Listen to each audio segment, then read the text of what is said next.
Ace is the place with the helpful hardware, folks. The buckets you buy at Ace hold paint, dirt, and debris. But our Children's Miracle Network buckets hold so much more, like dreams, hope, and care for children. Because over the last 29 years, with your help, Ace has raised over $125 million for local CMN hospitals. So stop by your local Ace this weekend to make a $5 donation and get a 5-gallon bucket plus 20% off almost anything that fits inside it. Offer valid on regular price merchandise. Additional exclusions apply. See store for details. कहानी सुनिए में लीजिए सुनिए प्रेमचंद की लिखी कहानी प्रेरणा। वाचन समीर गोस्वामी का है। मेरी कक्षा में सूर्य प्रकाश से ज्यादा ऊधमी कोई लड़का न था, बल्कि यूं कहो कि अध्यापन काल के 10 वर्षों में मुझे ऐसी विषम प्रकृति के शिष्य से साबका न पड़ा था। कपट क्रीड़ा में उसकी जान बसती थी। अध्यापकों को बनाने और चिढ़ाने, उद्योगी बालकों को छेड़ने और रुलाने में ही उसे आनंद आता था। ऐसे ऐसे षड्यंत्र रचता, ऐसे ऐसे फंदे डालता, ऐसे ऐसे मंसूबे बांधता कि देखकर आश्चर्य होता था। गिरोह बंदी में अभ्यस्त था। खुदाई फौजदारों की एक फौज बना ली थी और उसके आतंक से शाला पर शासन करता था। मुख्य अधिष्ठाता की आज्ञा टल जाए, मगर क्या मजाल कि कोई उसके हुक्म की अवज्ञा कर सके। स्कूल के चपरासी और अर्दली उससे थर थर कांपते थे। इंस्पेक्टर का मुआयना होने वाला था। मुख्य अधिष्ठाता ने हुक्म दिया कि लड़के निर्दिष्ट समय से आधा घंटा पहले आएं। मतलब यह था कि लड़कों को मुआयने के बारे में कुछ जरूरी बातें बता दी जाएं। मगर 10 बज गए, इंस्पेक्टर साहब आकर बैठ गए और मदरसे में एक लड़का भी नहीं। 11 बजे सब छात्र इस तरह निकल पड़े जैसे पिंजड़ा खोल दिया गया हो। इंस्पेक्टर साहब ने कैफियत में लिखा, डिसिप्लिन बहुत खराब है। प्रिंसिपल साहब की किरकिरी हुई। अध्यापक बदनाम हुए और यह सारी शरारत सूर्य प्रकाश की थी। मगर बहुत पूछताछ करने पर किसी ने सूर्य प्रकाश का नाम तक नहीं लिया। मुझे अपनी संचालन विधि पर गर्व था। ट्रेनिंग कॉलेज में इस विषय में मैंने ख्याति प्राप्त की थी, मगर यहां मेरा सारा संचालन कौशल मूर्छा खा गया। कुछ अक्ल ही काम नहीं करती कि शैतान को कैसे मार्ग पर लाएं। कई बार अध्यापकों की बैठक हुई, पर यह गिरह न खुली। नई शिक्षा विधि के अनुसार मैं दंड नीति का पक्षपाती न था, मगर हम यहां इस नीति से केवल विरक्त थे कि कहीं उपचार रोग से भी असाध्य न हो जाए।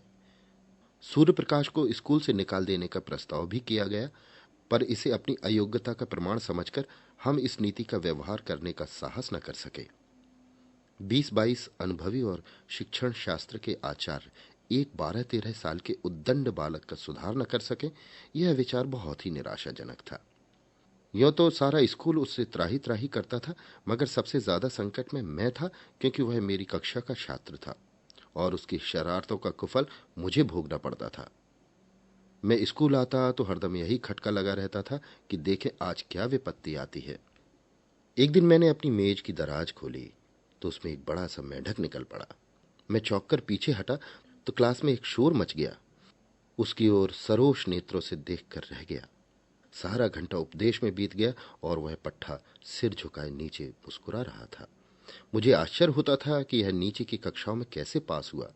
एक दिन मैंने गुस्से से कहा, तुम इस कक्षा से उम्र भर पास नहीं हो सकते। सूर्य प्रकाश ने अविचलित भाव से कहा, आप मेरे पास होने की चिंता न करें, मैं हमेशा पास हुआ हूं और अब भी हो ही जाऊंगा। असंभव, असंभव संभव हो जाएगा। मैं साश्चर्य उसका मुंह देखने लगा। ज़हीन से ज़हीन लड़का भी अपनी सफलता का दावा इतने निर्विवाद रूप से न कर सकता था। मैंने सोचा वह प्रश्न पत्र उड़ा लेता होगा। मैंने प्रतिज्ञा की, अब की इसकी एक चाल भी न चलने दूंगा। देखूं कितने दिन इस कक्षा में पड़ा रहता है, आप घबरा कर निकल जाएगा। वार्षिक परीक्षा के अवसर पर मैंने असाधारण देखभाल से काम लिया, मगर जब सूर्य प्रकाश का उत्तर पत्र देखा तो मेरे विस्मय की सीमा न रही। मेरे 2 पर्चे थे, दोनों में ही उसके नंबर कक्षा में सबसे अधिक थे। मुझे खूब मालूम था कि वह मेरे किसी पर्चे का कोई भी प्रश्न हल नहीं कर सकता। मैं इसे सिद्ध कर सकता था, मगर उसके उत्तर पत्रों को क्या करता। लिपि में इतना भेद न था जो कोई संदेह उत्पन्न कर सकता। मैंने प्रिंसिपल से कहा तो वह भी चकरा गए, मगर उन्हें भी जानबूझकर मक्खी निगलनी पड़ी। मैं कदाचित स्वभाव से ही निराशावादी हूं। अन्य अध्यापकों को मैं सूर्य प्रकाश के विषय में जरा भी चिंतित न पाता, मानो ऐसे लड़कों का स्कूल में आना कोई नई बात नहीं, मगर मेरे लिए वो एक विकट रहस्य था। अगर यही ढंग रहे तो एक दिन वो या तो जेल में होगा या पागल खाने में। उसी साल मेरा तबादला हो गया। यद्यपि यहाँ की जलवायु मेरे अनुकूल थी, प्रिंसिपल और अन्य अध्यापकों से मेरी मैत्री हो गई, मगर मैं अपने तबादले से खुश हुआ क्योंकि सूर्य प्रकाश मेरे मार्ग का कांटा न रहेगा। लड़कों ने मुझे विदाई की दावत दी और सबके सब स्टेशन तक पहुंचाने आए। उस वक्त सभी लड़के आंखों में आंसू भरे हुए थे। मैं भी अपने आंसुओं को न रोक पाया। सहसा मेरी निगाह सूर्य प्रकाश पर पड़ी, जो सबसे पीछे लज्जित खड़ा था। मुझे ऐसा मालूम हुआ कि उसकी आंखें भी भीगी थी। मेरा जी बार बार चाहता था कि चलते चलते उससे दो चार बात कर लूं। शायद वह भी मुझसे कुछ कहना चाहता था, मगर न मैंने पहले बातें की न उसने। हालांकि मुझे बहुत दिनों तक इसका खेद रहा। उसकी झिझक तो क्षमा योग्य थी, पर मेरा अवरोध अक्षम्य था। संभव था उस करुणा और ग्लानि की दशा में मेरी दो चार निष्कपट बातें उसके दिल पर असर कर जाती, मगर इन्हीं खोए हुए अवसरों का नाम तो जीवन है। गाड़ी मंद गति से चली। लड़के कई कदम उसके साथ दौड़े। मैं खिड़की से बाहर सिर निकाले खड़ा था। कुछ देर तक मुझे उनके हिलते हुए रूमाल नजर आए, फिर वे रेखाएं आकाश में विलीन हो गईं, मगर एक अल्पकाय मूर्ति अब भी प्लेटफॉर्म पर खड़ी थी। मैंने अनुमान किया वह सूर्य प्रकाश है। उस समय मेरा हृदय किसी विकल कैदी की भांति घृणा, मलिन और उदासीनता के बंधनों को तोड़ तोड़कर उससे गले मिलने के लिए तड़प उठा। नए स्थान की नई चिंताओं ने बहुत जल्दी मुझे अपनी ओर आकर्षित कर लिया। पिछले दिनों की याद एक हसरत बनकर रह गई। न किसी का कोई खत आया, न मैंने कोई खत लिखा। शायद दुनिया का यही दस्तूर है। वर्षा के बाद वर्षा की हरियाली कितने दिनों रहती है। संयोग से मुझे इंग्लैंड में विद्याभ्यास करने का अवसर मिल गया। वहां 3 साल लग गए। वहां से लौटा तो एक कॉलेज का प्रिंसिपल बना दिया गया। यह सिद्धि मेरे लिए बिल्कुल आशातीत थी। मेरी भावना स्वप्न में भी इतनी दूर नहीं उड़ी थी, किंतु पदलिप्सा और अब किसी और भी ऊंची डाली पर आश्रय लेना चाहती थी। शिक्षा मंत्री से रब्त जब्त पैदा किया। मंत्री महोदय मुझ पर कृपा रखते थे, मगर वास्तव में शिक्षा के मौलिक सिद्धांतों का उन्हें ज्ञान न था। मुझे पाकर उन्होंने सारा भार मेरे ऊपर डाल दिया। घोड़े पर सवार वह थे, लगाम मेरे हाथ में थी। फल यह हुआ कि उनके राजनीतिक विपक्षियों से मेरा विरोध हो गया। मुझ पर जा बेजा आक्रमण होने लगे। मैं सिद्धांत रूप से अनिवार्य शिक्षा का विरोधी हूं। मेरा विचार है कि हर एक मनुष्य को उन विषयों में ज्यादा स्वाधीनता होनी चाहिए जिसका उससे निज का संबंध है। मेरा विचार है कि यूरोप में अनिवार्य शिक्षा की जरूरत है, भारत में नहीं। भौतिकता पश्चिमी सभ्यता का मूल तत्व है। वहां किसी काम की प्रेरणा आर्थिक लाभ के आधार पर होती है। जिंदगी की जरूरतें ज्यादा हैं, इसलिए जीवन संग्राम भी अधिक भीषण है। माता पिता भोग के दास होकर बच्चों को जल्द से जल्द कुछ कमाने पर मजबूर करते हैं। इसकी वजह है कि वह मद का त्याग करके 1 शिलिंग रोज बचत कर ले। वे अपने कमसिन बच्चे को 1 शिलिंग की मजदूरी करने के लिए दबाएंगे। भारतीय जीवन में सात्विक सरलता है। हम उस वक्त तक अपने बच्चों से मजदूरी नहीं कराते जब तक परिस्थिति हमें विवश न कर दे। दरिद्र से दरिद्र हिंदुस्तानी मजदूर भी शिक्षा के उपकारों का कायल है। उसके मन में यह अभिलाषा होती है कि मेरा बच्चा 4 अक्षर पढ़ जाए। इसलिए नहीं कि उसे कोई अधिकार मिलेगा, बल्कि केवल इसलिए कि विद्या मानवीशील का श्रृंगार है। अगर यह जानकर भी वह अपने बच्चे को मदरसे नहीं भेजता तो समझ लेना चाहिए कि वह मजबूर है। ऐसी दशा में उस पर कानून का प्रहार करना मेरी दृष्टि में न्याय संगत नहीं है। इसके सिवाय मेरे विचार में अभी हमारे देश में योग्य शिक्षकों का अभाव है। अर्धशिक्षित और अल्प वेतन पाने वाले अध्यापकों से आप यह आशा नहीं कर सकते कि वह कोई ऊंचा आदर्श अपने सामने रख सके। अधिक से अधिक इतना ही होगा कि 4-5 वर्ष में बालक को अक्षर का ज्ञान हो जाएगा। मैं इसे पर्वत खोदकर चूहिया निकालने के तुल्य समझता हूं। वयस प्राप्त हो जाने पर यह मामला 1 महीने में आसानी से तय किया जा सकता है। मैं अनुभव से कह सकता हूं कि युवा अवस्था में हम जितना ज्ञान 1 महीने में प्राप्त कर सकते हैं, उतना बाल्यकाल में 3 साल में भी नहीं कर सकते। फिर खामोखा बच्चों को मदरसे में कैद करने का क्या लाभ? मदरसे के बाहर रहकर स्वच्छ वायु तो मिलती, प्राकृतिक अनुभव तो प्राप्त होते। पाठशाला में बंद करके तो आप उसके मानसिक और शारीरिक दोनों विधानों की जड़ काट देते हैं। इसलिए जब प्रांतीय व्यवस्थापिका सभा में अनिवार्य शिक्षा का प्रस्ताव पेश हुआ तो मेरी प्रेरणा से मिनिस्टर साहब ने उसका विरोध किया। नतीजा यह हुआ कि प्रस्ताव अस्वीकृत हो गया। फिर क्या था, मिनिस्टर साहब और मेरी वह लेदे हुई कि कुछ न पूछिए। व्यक्तिगत आक्षेप किए जाने लगे। मैं गरीब की बीबी था, मुझे सबकी भाभी बनना पड़ा।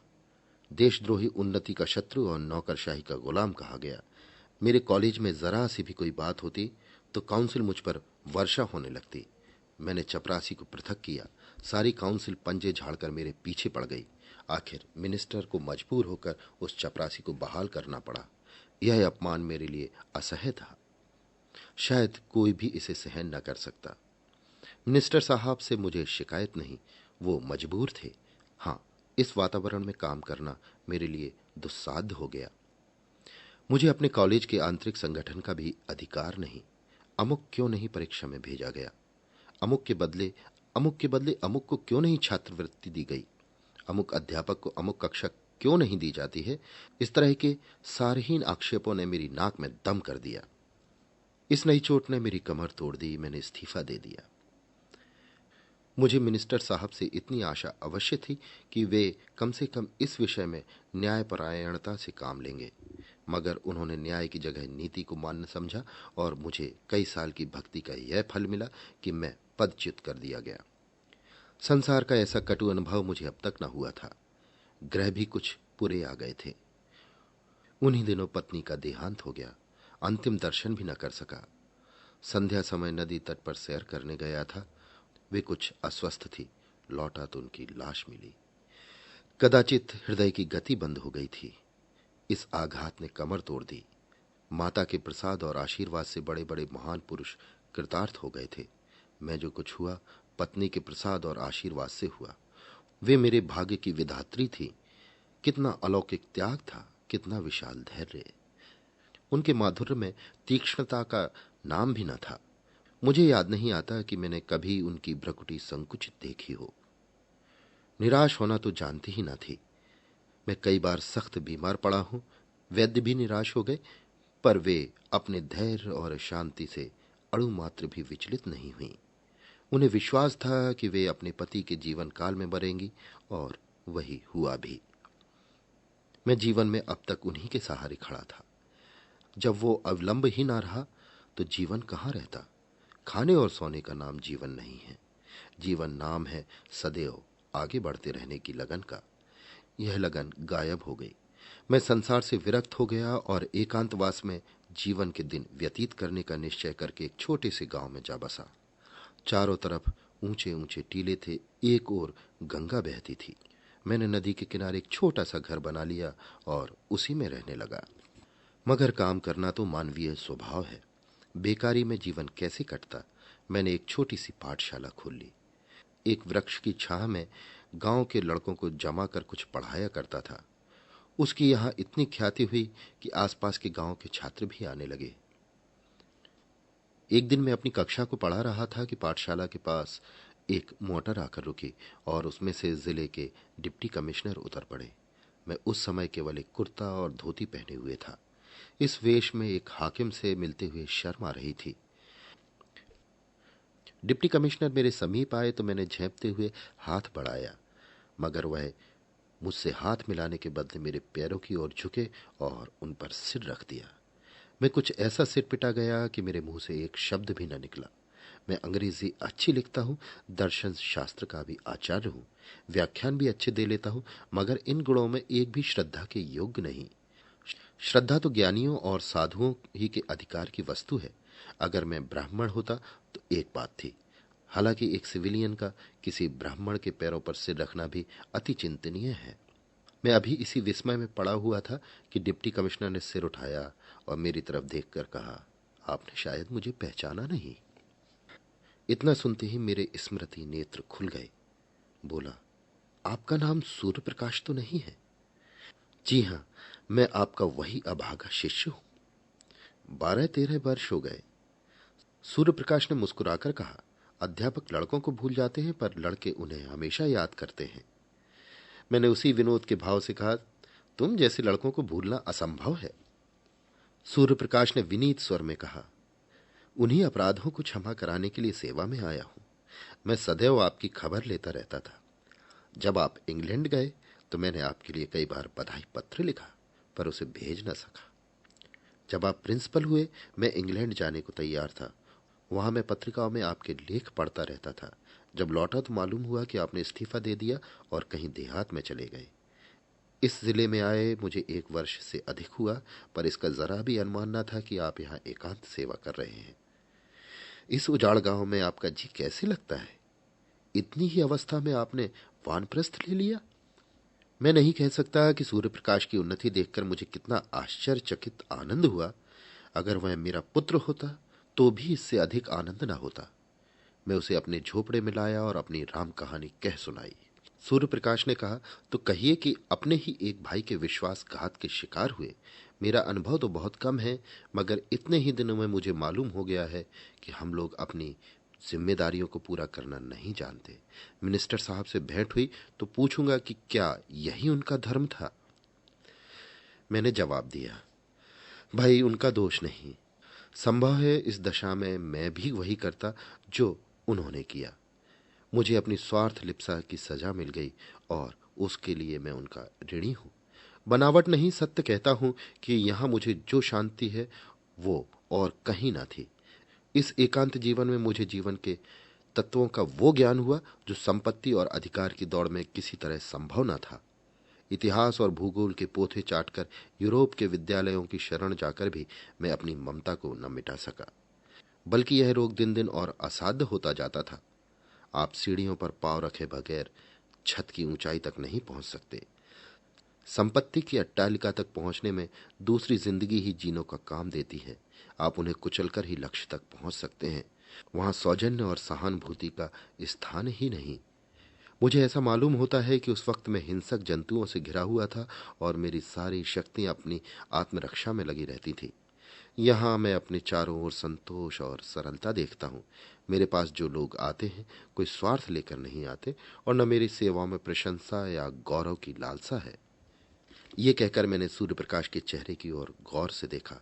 कपट मुस्कान की जगह ग्लानि का रंग था। शायद यह दिखाने आया था कि आप जिसकी तरफ से इतने निराश हो गए थे वो अब इस पद को सुशोभित कर रहा है। वो मुझे अपने सदुद्योगों का बखान करना चाहता था। मुझे अब अपनी भूल मालूम हुई। एक संपन्न आदमी के सामने समृद्धि की निंदा उचित नहीं। मैंने तुरंत बात पलटकर कहा, मगर तुम अपना हाल तो कहो। तुम्हारी यह काया पलट कैसे हुई? तुम्हारी शरारतों को याद करता हूं तो अब भी रोए खड़े हो जाते हैं। किसी देवता के वरदान के सिवा कहीं और ये विभूति न प्राप्त हो सकती थी। सूर्य प्रकाश ने मुस्कुराकर कहा, आपका आशीर्वाद था। मेरे बहुत आग्रह करने पर सूर्य प्रकाश ने अपना वृत्तांत सुनाना शुरू किया।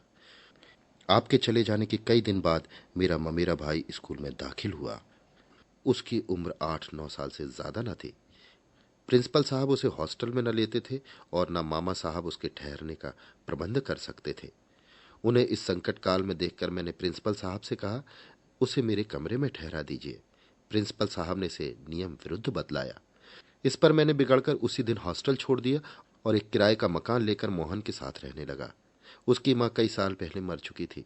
इतना दुबला पतला कमजोर और गरीब लड़का था कि पहले ही दिन मुझे उस पर दया आने लगी। कभी उसके सिर में दर्द होता, कभी ज्वर हो जाता। आए दिन कोई न कोई बीमारी खड़ी रहती थी। इधर सांझ हुई और उसे झपकियां आने लगीं। बड़ी मुश्किल से भोजन करने उठता। दिन चढ़ते तक सोया करता और जब तक मैं गोद में उठाकर बिठा न देता उठने का नाम न लेता। रात को बहुधा चौंक कर मेरी चारपाई पर आ जाता और मेरे गले लिपट कर सोता। मुझे उस पर कभी क्रोध न आता। कह नहीं सकता क्यों मुझे उससे प्रेम हो गया। मैं जहां पहले 9 बजे सोकर उठता था, अब तड़के उठ बैठता और उसके लिए दूध गर्म करता। फिर उसे उठाकर आंख मुंह धुलाता और नाश्ता कराता। उसके स्वास्थ्य के विचार से नित्य वायु सेवन को ले जाता। मैं जो कभी किताब लेकर न बैठता था, इसे घंटों पढ़ाया करता। मुझे अपने दायित्व का इतना ज्ञान कैसे हो गया, इसका मुझे आश्चर्य है। उसे कोई शिकायत हो जाती तो मेरे प्राण नखों में समा जाते। डॉक्टर के पास दौड़ता, दवाएं लाता और मोहन को खुशामद करके दवा पिलाता। सदैव यही चिंता रहती थी कि कोई बात उसकी इच्छा के विरुद्ध न हो जाए। उस बेचारे का यहां मेरे सिवा दूसरा कौन था? मेरे चंचल मित्रों में से कोई उसे चिढ़ाता या छेड़ता तो मेरी त्योरियां बदल जाती थी। कई लड़के मुझे बूढ़ी दादी कहकर चिढ़ाते थे, पर मैं हंसकर टाल देता था। मैंने उसके सामने एक भी अनुचित शब्द मुंह से नहीं निकाला। यह शंका होती थी कि कहीं मेरी देखा देखी यह भी खराब न हो जाए। मैं उसके सामने इस तरह रहना चाहता था कि मुझे अपना आदर्श समझे, और इसके लिए यह मानी हुई बात थी कि मैं अपना चरित्र सुधारूं। वो मेरा 9 बजे सोकर उठना, 12 बजे तक मटर गश्ती करना, नई नई शरारतों के मंसूबे बांधना और अध्यापकों की आंख बचाकर स्कूल से उड़ जाना, सब आप ही आप जाता रहा। स्वास्थ्य और चरित्र पालन के सिद्धांतों का मैं शत्रु था, पर अब मुझसे बढ़कर उन नियमों का रक्षक दूसरा न था। मैं ईश्वर का उपहास किया करता था, मगर अब पक्का आस्तिक हो गया था। वो बड़े सरल स्वभाव से पूछता, परमात्मा सब जगह रहते हैं तो मेरे साथ भी रहते होंगे? इस प्रश्न का मजाक उड़ाना मेरे लिए असंभव था। मैं कहता, हां, परमात्मा तुम्हारे हमारे सबके पास रहते हैं और हमारी रक्षा करते हैं। ये आश्वासन पाकर उसका चेहरा आनंद से खिल उठता था। कदाचित वो परमात्मा की सत्ता का अनुभव करने लगता था। साल ही भर में मोहन कुछ से कुछ हो गया। मामा साहब 2 बार आए तो उसे देखकर चकित रह गए। आंखों में आंसू भरकर बोले, बेटा, तुमने इसको जिला दिया, नहीं तो मैं निराश हो चुका था। इसका पुनीत फल तुम्हें ईश्वर देंगे। इसकी मां स्वर्ग में बैठी हुई आशीर्वाद दे रही है। सूर्य प्रकाश की आंखें उस वक्त भी सजल हो गई थी। मैंने पूछा, मोहन तुम्हें बहुत प्यार करता होगा? सूर्य प्रकाश के सजल नेत्रों में हसरत से भरा हुआ आनंद चमक उठा। बोला, वह मुझे 1 मिनट के लिए भी ना छोड़ता था। मेरे साथ बैठता, मेरे साथ खाता, साथ सोता। मैं ही उसका सब कुछ था। आज वह संसार में नहीं है, मगर मेरे लिए वो अब भी उसी तरह जीता जागता है। मैं जो कुछ भी हूं उसी का बनाया हुआ हूं। अगर वो देवी विधान की भांति मेरा पथ प्रदर्शक न बन जाता तो शायद आज मैं किसी जेल में पड़ा होता। एक दिन मैंने कह दिया, अगर तुम रोज नहा ना लिया करोगे तो मैं तुमसे न बोलूंगा।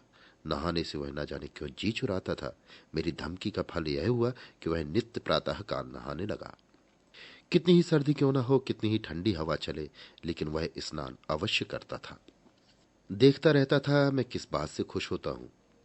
एक दिन मैं कई मित्रों के साथ थिएटर देखने चला गया। ताकीद कर गया, तुम खाना खाकर सो जाना। 3 बजे रात को लौटा तो देखा वह बैठा हुआ था। मैंने पूछा, तुम सोए नहीं? बोला, नींद नहीं आई। उसी दिन से मैंने थिएटर जाने का नाम न लिया। बच्चों में प्यार की जो भूख होती है, दूध, मिठाई और खिलौने से भी ज्यादा मादक, जो मां की गोद के सामने संसार की निधि की भी परवाह नहीं करती। मोहन की वह भूख कभी संतुष्ट न होती थी। पहाड़ों से टकराने वाली सारस की आवाज की तरह वह सदैव उसकी नसों में गूंजा करती।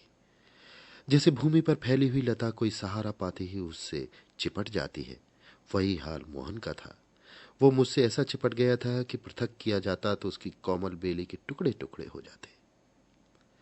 वो मेरे साथ 3 साल रहा और तब जीवन में प्रकाश की एक रेखा डालकर अंधकार में विलीन हो गया। उस जीर्ण काया में कैसे कैसे अरमान भरे हुए थे। कदाचित ईश्वर ने मेरे जीवन में एक अवलंबन की सृष्टि करने के लिए उसे भेजा था। उद्देश्य पूरा हो गया तो वो क्यों रहता। गर्मियों की तातील थी। 2 तातीलों में मोहन मेरे ही साथ रहा। मामा जी के आग्रह करने पर भी घर न गया। अब की कॉलेज के छात्रों ने कश्मीर यात्रा करने का निश्चय किया और मुझे उसका अध्यक्ष बनाया। कश्मीर यात्रा की अभिलाषा मुझे चिरकाल से थी। इस अवसर को गनीमत समझा। मोहन को मामा जी के पास भेजकर मैं कश्मीर चला गया। 2 महीने बाद लौटा तो मालूम हुआ कि मोहन बीमार है। कश्मीर में मुझे बार बार मोहन की याद आती थी और जी चाहता था कि लौटाऊं। मुझे उस पर इतना प्रेम है, इसका अंदाजा मुझे कश्मीर जाकर हुआ। लेकिन मित्रों ने पीछा न छोड़ा। उसकी बीमारी की खबर पाते ही मैं अधीर हो उठा और दूसरे ही दिन उसके पास जा पहुंचा। मुझे देखते ही उसके पीले और सूखे हुए चेहरे पर आनंद की स्फूर्ति झलक पड़ी। मैं दौड़कर उसके गले से लिपट गया। उसकी आंखों में वह दूर दृष्टि और चेहरे पर वह अलौकिक आभा थी जो मंडराती हुई मृत्यु की सूचना देती है। मैंने आवेश से कांपते हुए स्वर में पूछा, यह तुम्हारी क्या दशा है मोहन? 2 ही महीने में यह नौबत पहुंच गई? मोहन ने सरल मुस्कान के साथ कहा, आप कश्मीर की सैर करने गए थे, मैं आकाश की सैर करने जा रहा हूं। मगर यह दुख कहानी कहकर मैं रोना और रुलाना नहीं। मेरे चले जाने के बाद मोहन इतना परिश्रम से पढ़ने लगा मानो तपस्या कर रहा हो। उसे यह धुन सवार हो गई कि साल भर की पढ़ाई 2 महीने में समाप्त कर ले और स्कूल खुलने के बाद मुझसे इस श्रम का प्रशंसा रूपी उपहार प्राप्त करे। मैं किस तरह उसकी पीठ ठोकूंगा, शाबाशी दूंगा, अपने मित्रों से बखान करूंगा। इन भावनाओं ने अपने सारे बालोचित उत्साह और तल्लीनता के साथ उसे वशीभूत कर लिया। मामा जी को दफ्तर के कामों में इतना अवकाश कहाँ कि उसके मनोरंजन का ध्यान रखें। शायद उसे प्रतिदिन कुछ ना कुछ पढ़ते देखकर वह दिल में खुश होते थे। उसे खेलते न देखकर भला क्या कहते। फल यह हुआ कि मोहन को हल्का हल्का ज्वर आने लगा, किंतु उस दशा में भी ज्वर कुछ हल्का हो जाता तो किताब देखने लगता था। उसके प्राण मुझ में ही बने रहते थे। ज्वर की दशा में भी नौकरों से पूछता, भैया का पत्र आया? वह कब आएंगे? इसके सिवा और कोई दूसरी अभिलाषा न थी। अगर मुझे मालूम होता कि मेरी कश्मीर यात्रा इतनी महंगी पड़ेगी तो उधर जाने का नाम न लेता। उसे बचाने के लिए मुझसे जो कुछ हो सकता था मैंने सब किया, किंतु बुखार टाइफाइड था, उसकी जान लेकर ही उतरा। उसके जीवन का स्वप्न मेरे लिए किसी ऋषि का आशीर्वाद बनकर मुझे प्रोत्साहित करने लगा, और ये उसी का शुभ फल है कि आज आप मुझे इस दशा में देख रहे हैं। मोहन की बाल अभिलाषाओं को प्रत्यक्ष रूप में लाकर मुझे ये संतोष होता है कि शायद उसकी पवित्र आत्मा मुझे देखकर प्रसन्न होती हो। यही प्रेरणा थी कि जिसने कठिन से कठिन परीक्षाओं में भी मेरा बेड़ा पार लगाया। नहीं तो मैं आज भी वही मंद बुद्धि सूर्य प्रकाश हूं जिसकी सूरज से आप चिढ़ते थे। उस दिन से मैं कई बार सूर्य प्रकाश से मिल चुका हूं। जब वो इस तरफ आ जाता है तो बिना मुझसे मिले नहीं जाता है। मोहन को अब भी वो अपना इष्ट देव समझता है। मानव प्रकृति का यह एक ऐसा रहस्य है जिसे मैं आज तक नहीं समझ सका। Big Mac, Chicken McNuggets, no, Big Mac and Quarter Pounder with cheese, or Filet-O-Fish. You'd be doing the same thing if you were at McDonald's, because you can choose not just one, but 2 of your favorites for just $6. Tasty Big Mac, crispy 10-piece Chicken McNuggets, juicy Quarter Pounder with cheese, or savory Filet-O-Fish. Enjoy 2 of your all-time favorites for just $6, if you can decide on the 2. Prices and participation may vary. Cannot be combined with any other offer or combo meal. Single item at regular price.